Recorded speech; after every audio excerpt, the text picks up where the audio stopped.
Moving on, the Savelugu School for the Deaf is the only school in the 4 regions of the north that caters for all children who are deaf or dumb or have hearing impairments. Now, poor infrastructure, delays in the release of subventions, among others, continue to impact negatively on academic work and the general well-being of the pupils. My colleague Enes Menu visited the Savelugu School for the Deaf before the shutdown of schools and then also before the whole period of coronavirus. Here's what he found out.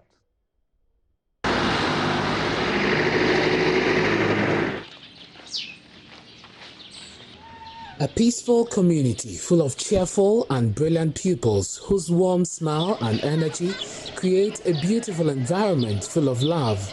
The silence here is golden. Established in March 1978, the school was initially set up as a unit under the Nyohine Rehabilitation Center in Tamale, but was subsequently moved to the Savelugu Middle Boarding School located on the outskirts of the town. The school is old and its classrooms and dormitories very deplorable.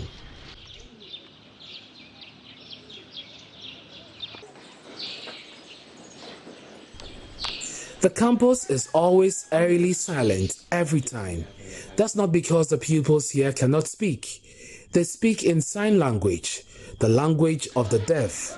But this silence is often broken by the squeaks and squawks from the bats who share the dormitories with the 400 deaf pupils on campus.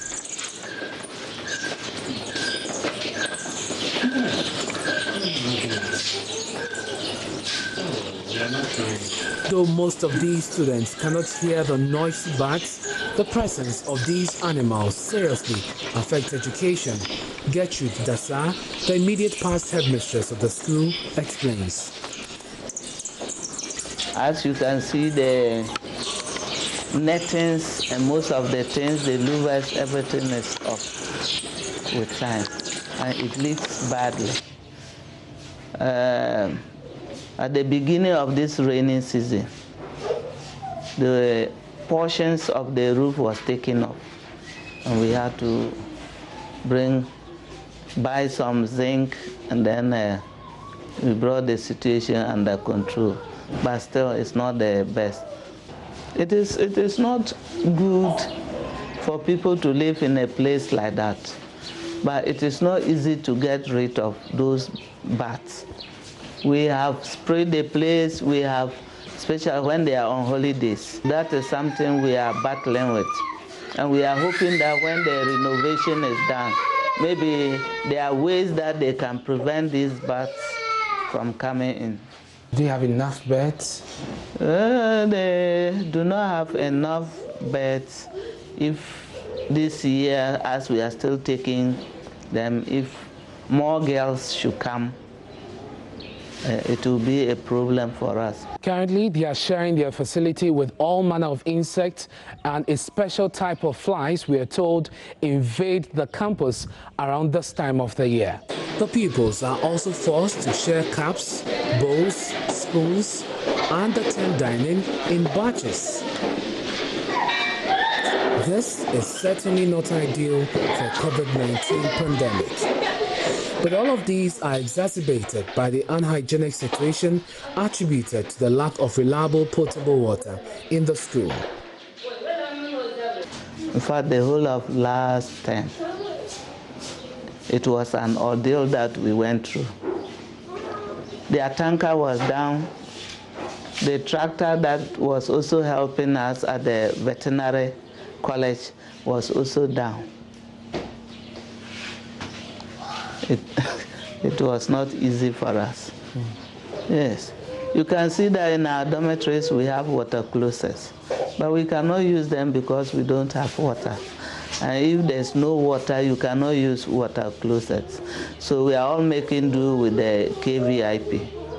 And so, you know, KVIP too is a distance from the dormitory. And in case in the night somebody wants to go to toilet, it's not easy. So we think it is not good enough because we have children as young as 4 years here with us.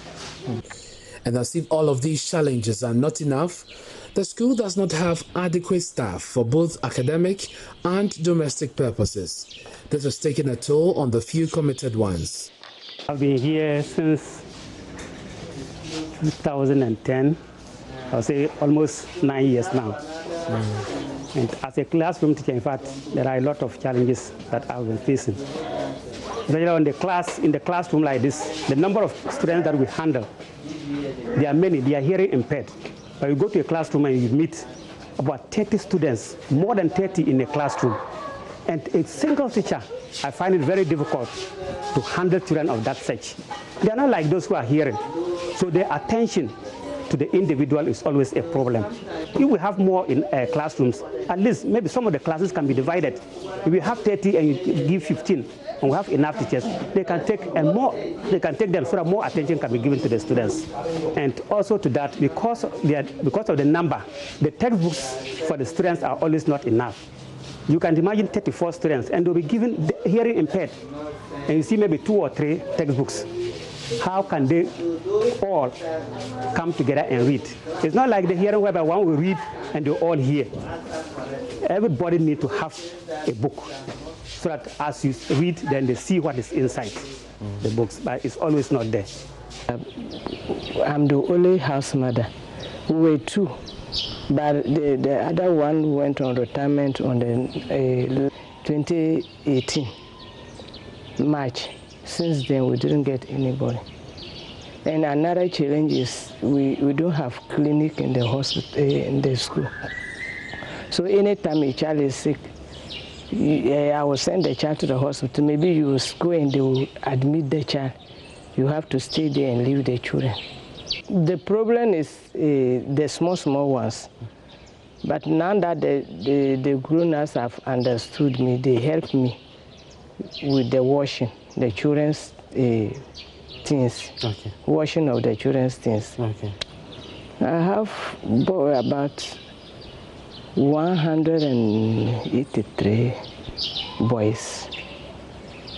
So I wonder how these children are able to keep a smile and radiate such joy in the midst of these problems. Perhaps a gift from God, but their fingers remain crossed, hoping that one day government and the society will open its ears to their plight. Well, so it is important we have to put all this into perspective. And we know that the School of the Deaf in Savelugu is just one of the many special schools that we have in our country. And while we're keeping a focus on the mainstream schools, what is available also for them. And these type of interventions ultimately means that within the period of coronavirus, they also can have some solace. And well, we will get to the producer of that great story, Ernest Kojomenu, but as we increase or improve the conversation on this, we also do know that the headmistress of the school, Nora Nanso, had said that, well, the infrastructural challenges still persist despite efforts to renovate some of the structures. She, however, says measures have been put in place to keep the students safe during this pandemic. And we'll bring you more on news decks.